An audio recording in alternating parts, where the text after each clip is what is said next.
Adobe just entered the AI video world. Luma released cinematography controls on sora-level generations, and California passed a new bill on AI filmmaking, so I wonder what's inside. We'll take a look at that and more in this week's episode of AI Film News. Thanks for joining us. Okay, we have 11 really important pieces of news that you need to know about. Let's get started. The first big piece of information that you should know about is the fact that Adobe has announced Adobe Firefly Video. So you may have used Adobe Firefly to create images up to this point.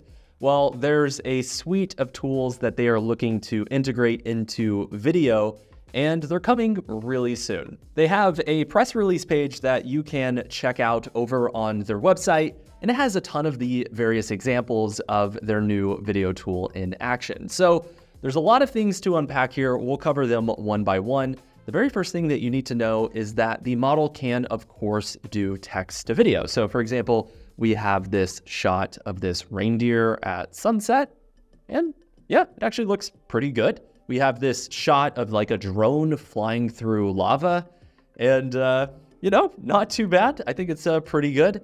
And we also have this shot of these like delightful, just like yarn characters dancing. They're just like hanging out and just like having an awesome party, which looks great, I guess. And then finally, we have this shot of drone footage with wind blowing over dunes, creating waves in the sand. And you can see that Adobe Firefly Video actually did a pretty good job at bringing that prompt to life. Adobe Firefly Video will give you the ability to upload an image and then animate that image using video, which is much more important. You hear it all the time on this channel. Text to video is fine, but image to video is really incredibly useful whenever you are actually trying to work on a film concept. So really cool to see that that's involved. They also have this really interesting feature that basically allows you to take video footage, like live action video footage, pull a frame from that footage, and then you can generate additional shots that are in that same style. So this is really important because if you have video clips that come from a specific camera or have a specific color grade, you can essentially generate other clips that are in a very similar style. So that'd be incredibly useful if you're inside of Premiere Pro. You can just generate more clips that will help to tell your story further. They have a really interesting example over on their website of a little girl basically looking at a dandelion through a magnifying glass, and that was shot on real footage. And then they cut to the video footage that was generated that basically has the magnifying glass and, has the close-up of the dandelion. So it seems like this could be really helpful for just kind of filling in the gaps if you're in the middle of an editing project and you don't have the shot that you need. They'll also give you the ability to control the camera movement, which is incredibly helpful. There's also some news later on in this episode that we'll talk about that empowers you to do camera controls and some of the other AI video tools as well, but very cool to see that that will be available inside of Adobe's tool. And they also say that you can use Firefly to basically generate assets that you can use inside of your footage. And the reason why that's kind of interesting is Adobe already has Adobe Stock. That is essentially a tool designed to give you assets that you can use whenever you're working on a video project. But essentially they're saying you can now use Adobe Firefly to generate your own assets to use on your project. So very interesting how they are basically kind of becoming competitors to tools like Envato with this new feature. And the final tool that I really think you should know about is a new feature called Generative Extend. So essentially what this does is it allows you to take your footage inside of Premiere Pro, and let's say that you want to extend it, like for whatever reason with the pacing, you need another 1 to 2 seconds of your video footage. Well, using Generative Extend, you can just grab the end of that clip, extend it, and it will generate the clip for you. Now, we saw examples of this about 6 months ago, but the quality, at least in the demo from Adobe, looks really impressive. So I can't wait to get our hands on this and actually start playing around with it. The team at Adobe said that all of these tools will be available to you by the end of the year. So of course you can subscribe here and we will let you know as soon as these new tools drop. So I was actually curious, how do the generations compare in Adobe Firefly when you compare them against other AI video tools like Runway? Well, we did a quick comparison. Let's take a look. So here's the generation from Adobe of this reindeer. And honestly, it looks pretty darn good. There's a little bit of wonkiness in some of the physics with the snow, but honestly, not too bad. And then here's the same generation from Runway, and it does look pretty good. I would say that it's not super cinematic. It almost is coming across as a little cartoony, and there's definitely some wonkiness with the antlers there, but you know, it's a pretty good generation.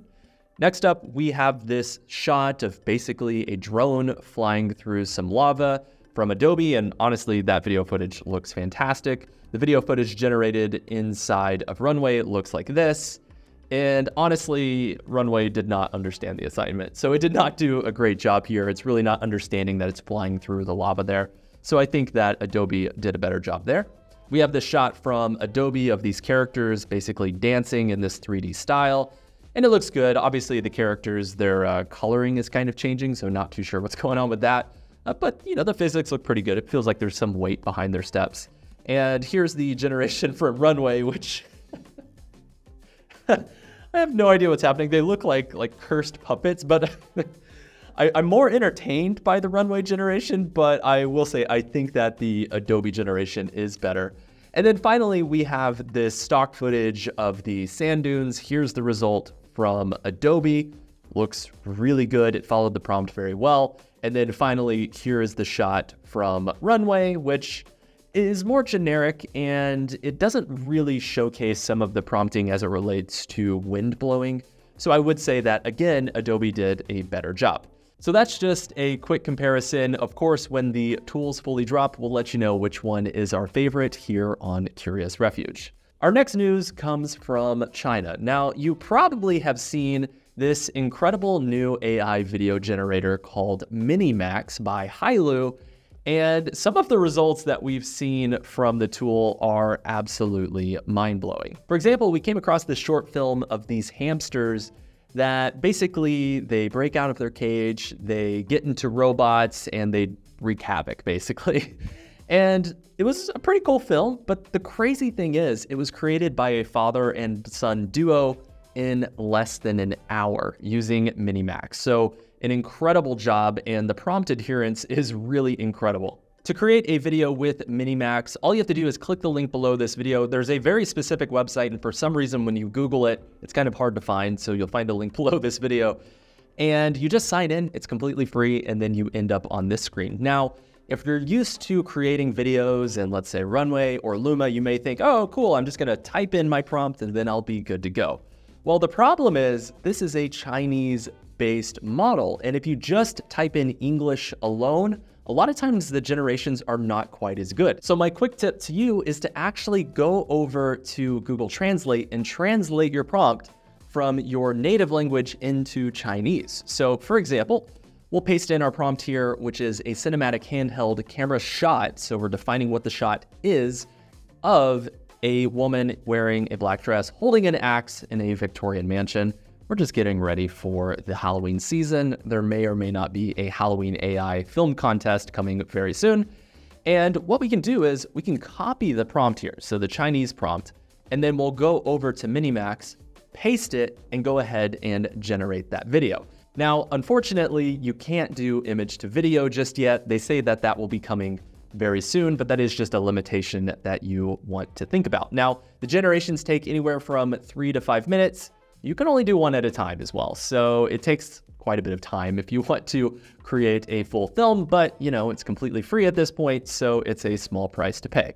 So let's take a look at our shot here. So we have essentially this shot of this woman in a black dress in a Victorian mansion holding an axe, and it really adhered to our prompt direction incredibly well. And you can see that it actually did translate it back into English. The Curious Refuge team was testing out Minimax earlier, and we created a few really interesting examples. So here's a bunny in a flower bed, and yeah, 100% looks like a bunny in a flower bed. It's basically realistic. We have this shot here of a high-speed motorcycle chase, and honestly, it looks pretty good. Some of the physics in the cars don't look quite right, but honestly, not that bad. We have the shot here of a mermaid floating through outer space, and admittedly, we didn't talk about the style, so technically is a mermaid, and she is floating through outer space, but it's not very realistic. It kind of looks like cheap, early 3D animation. but you know, it did adhere to the prompt, so not too bad. And then finally, we have this shot of dining room furniture floating above a lake. And yeah, it actually is dining room furniture floating above a lake. Kind of a weird shot, but honestly, kind of a weird prompt. Now, the generations that you get from Minimax are 6 seconds long, 720p, and in 25 frames per second. So if you're using them on a film project, you'll need to convert that 25 frames per second into 24, and then also use an AI video upreser like Topaz Video AI to get maximum quality from the result. This news from Minimax really just illustrates the fact that there are a ton of really impressive AI video tools hitting the market. So while we don't really have access to Sora at this point, there are a lot of options that in many cases produce results that are just as good. I'd like to extend a huge thank you to the Venice International Film Festival, Reply, and MasterCard for flying Shelby, me, and 10 incredibly talented AI filmmakers out to an AI filmmaking event that happened during the Venice International Film Festival. It was really incredible to meet the finalists and the judges, and it was really cool to see that many of the finalists were Curious Refuge students. I think that this is just the beginning of some incredible AI film festivals that we will see in the coming months and years. The team at Luma also came out with the ability to control camera movements. So you don't have to rely on just prompting alone, you actually can define how you want your camera to move. Let me show you how to use it. All you have to do is go to the Luma website and click on the picture icon. We'll go ahead and select this shot of this like werewolf here and bring him into the scene. You can do an in-frame if you want, I'm not going to. And then I'm also not going to type in a prompt. You totally could if you wanted to. And all you have to do is type in the word camera. And when you type in that word, you'll see basically a drop-down list of all sorts of camera movements that are available to you. And if you kind of scroll down, you'll see there's a lot more as well. So what I'm going to do, I'm going to pull out. So like a slow pull out shot here, and basically want to track with that werewolf as he walks, and go ahead and click generate. After about 2 minutes, we get this generation here of this werewolf, and honestly, it looks like pretty good. Like the movement, the physics look really, really nice. And there's a ton of other really interesting examples of camera movements from Luma. This orbiting tracking shot was really interesting. There's tons of dynamic movement there. Obviously, things get a little strange there towards the end, but it's pretty cool that we are beginning to get a lot more customizable control from the generations inside of Luma. And from our quick test, we found that it really does stick with that movement about 90% of the time. So it does a really good job at adhering to the direction that you give it. I think this is really important because it really showcases that traditional filmmaking techniques are increasingly being integrated into AI tools. Tools like Runway, Kling, and Luma are basically giving you the ability to have more control over your outputs, which lead to better stories. And speaking of Runway, the team released the ability to extend video clips up to 40 seconds long using Runway Gen 3. Here's a quick example that we put together. Basically, we started with this shot here that was 10 seconds long, and then we prompted in for a hooded figure to appear. And after just a few seconds, basically it transitions and, you know, there's the hooded figure. And then we stopped prompting. We just started like extending the frame again and again, and things just get really weird. So the entire thing just starts breaking down. He kind of is in like a half dab there, and just explosions start happening, and it gets really wild. And I definitely recommend just trying to extend your clips to see what happens, because it's a lot of fun. To extend a clip inside of Runway, all you have to do is go to the Runway Gen 3 website and then drag and drop an image. I have this image of a woman in a cafe. We'll go ahead and drag and drop that into our scene here. And for our prompt, we'll say a handheld camera shot of a woman talking in a cafe, 10 seconds long, and go ahead and click generate. Okay, so we generated our footage. Let's watch it back. See this woman. She's just like talking in a cafe, really enthusiastic about that conversation, I might add. A ton of energy. She's been drinking a lot of espresso. But let's say that we want to extend this video clip. Well, to do that, all you have to do is click the extend button. And you can type in any prompt that you want. So we'll say a handheld shot of a woman slowly becoming sad in a cafe. So that conversation's going one way and then she just becomes sad apparently.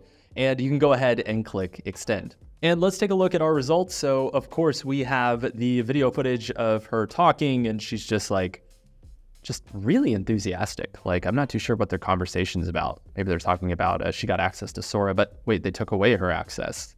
And now, oh no, her hand is backwards. I don't know how she's drinking that coffee. Oh no. Oh, that's great. So as you can see, the generations totally begin to break down. And it's actually pretty unique to have like a 40-second long shot in a film is kind of unique. Typically shots are just a few seconds long. So I'm not too sure how practical this will be for day-to-day filmmaking, but it is cool to see that there are AI tools like these that are beginning to think about ideas like extending footage and giving more creative control to the people who are generating the assets. The team at Meshy released Meshy-4, which is basically a tool that allows you to type in text or upload an image and get a pretty decent 3D model. Let me show you how to use it. So this is Meshy's website. They have a free plan. Of course, they have paid plans, but you can actually do some really cool things with just the free plan. So I went over to Midjourney, typed in 3D bear. We have this 3D bear here. And let's say that we want to turn that bear into a 3D model. Well, all you have to do is go to Image to 3D, and we can drag and drop our 3D model here. So we have this model of this bear. We'll drag and drop him into the scene, and we can call him 3D bear. And you do have the ability to change the target polygon count. You know, if you're working in a very hyper-professional workflow and you need maximum quality, you can subscribe to the Pro plan to get 100K. I'm just gonna stick with 30K for now, and we'll stick with Quad and go ahead and click Generate. Now, the generations inside of Meshy are actually pretty quick. It takes about a minute to produce each 3D asset. Okay, let's take a look at our results here. We have our 3D bear here. You can see like it's actually pretty darn good. Like, it's not production ready, but it gives you a great jumping off point for taking it into a 3D application like ZBrush or 3ds Max or Maya to really clean things up. And the cool thing is you can actually export these models in a variety of different formats. So they have FBX, OBJ, they even have Blender. So you have the ability to download them in a variety of formats that are accepted across 3D applications. And I am curious because they actually do give you the ability to add an animation as well. So let's see if we can animate this character. I don't have high hopes here. So let's click animate, and yes, it's a humanoid style character. And it looks like we need to move this character here. So let's kind of turn down the height and put the head height, and we will offset the character to where he's right in the middle. There we go. Go to next. And now we need to place markers. So we'll go ahead, just kind of find where all of these things go. Okay, let's see our result here. So we have our bear, and yeah, that walk cycle is pretty cursed. I'm not too sure what's going on there. Okay, yeah, he looks like a person wearing a bear suit, like running like one of those inflatable suits. So not the best job here. Definitely seems like it's a bit more designed for humanoid style characters, but I'm loving some of these results. What is even happening here? Tools like this are important because, of course, AI is transforming 3D animation and modeling. Very soon, we'll be able to just upload an image, and everything from the modeling to the rigging to the animation will happen with artificial intelligence. Now, of course, it will always require humans to go in and finesse and direct these specific movements and direction to be exactly what you're looking for, but this dramatically streamlines the process to make 3D animations easier than ever before. There are also two big pieces of legislative news that you should know about. The first is the Framework Convention on Artificial Intelligence. So since 2019, there's a group of countries that have gotten together and basically signed a resolution saying that they would encourage one another and work with each other to create global safety surrounding artificial intelligence. And this is kind of the first global treaty that has been signed. Now, it's mainly Western countries that have signed this resolution, but it really is a step forward in countries working together to make sure that artificial intelligence benefits humanity. Now, the second bit of legislation that you should know about is California Assembly Bill 2602. And essentially, this is a bill that says studios cannot use the likeness of an actor unless they have permission from that actor, and that actor basically had legal help or the help of a union when basically giving over the rights to their likeness. So they're trying to prevent people from basically signing over documents. They have no idea basically what the document says, and then they get taken advantage of and they lose out on work opportunities, which totally makes sense. Now, this document is kind of vague and leaves a lot of room for interpretation. So I don't think that this is going to be a great working document long-term for fighting deepfakes or even integrating AI into the industry. And there's some major problems because if an actor wants to get paid for their likeness to be used in artificial intelligence, they either, one, need to hire a lawyer to help them sign the paperwork, or they have to be represented by a union. So if you're not represented by a union, it's going to cost you a lot of money to even have the right to sign your likeness away. So there's kind of some special treatment happening towards people who are a part of a union. This resolution also says that for your specific project, if there's a shot or a performance that you need that could hypothetically be shot on location or in a studio, you basically have to do that unless you agreed otherwise. So you basically can't add in an extra line or an extra shot unless you get approval from the actor whose likeness you're pulling from. I think we'll have to see how this plays out. The bill is honestly very vague, and frankly, there's big incentives for studios to move out of California right now. And so if they start pushing back too much in the next era of filmmaking, it's only going to make things even more challenging for the industry as a whole. There are also a lot of AI filmmaking meetups happening around the world that I think you should know about. Just last week, we had a Curious Refuge meetup in Berlin. We're also hosting a Curious Refuge meetup in Singapore on the 15th. Runway is hosting a Los Angeles meetup on September 18th. There's a Runway meetup in Quebec on September 19th. Curious Refuge is hosting a meetup in The Hague in the Netherlands on September 25th. And there's a collaborative event between LTX Studio and the Creative AI Network in London on September 27th. Shelby will be a keynote speaker at that event. So if any of these AI filmmaking events are happening in your area, I highly recommend checking them out. I also want to wish a huge congratulations to everyone who entered our AI advertising competition. Our judges are currently judging the submissions, and we will announce the winners next week. Be on the lookout for the second iteration of our AI horror film competition next week as well. And that brings us to our AI films of the week. The first film that I want to showcase is called Alone by Daniel T. This is a really incredible film for a variety of reasons. It's essentially kind of a tone poem that explores the idea of being alone, but I love the style that they incorporated into this film. They kind of put it all inside of a square aspect ratio with a film grain, and the color grading is just desaturated and very interesting, and some of these shots look pretty darn realistic. I also want to highlight a film called Seeing is Believing by Mark Wischoltz. Mark actually was the winner of our AI trailer competition, and he put together just a quick, just kind of demo of Minimax in action. So it's really just a montage of people with really expressive faces in a variety of just kind of filmmaking shots. I think even though it's kind of lacking a story, it really does showcase that visually expressive AI characters are just around the corner. And so having the ability to type in a prompt and have control over your actor's performance is going to be here very soon. I also want to shout out Alexandra Axel, who put together this AI spec ad for Tesla. It's just kind of like a high concept sci-fi commercial that takes place in space.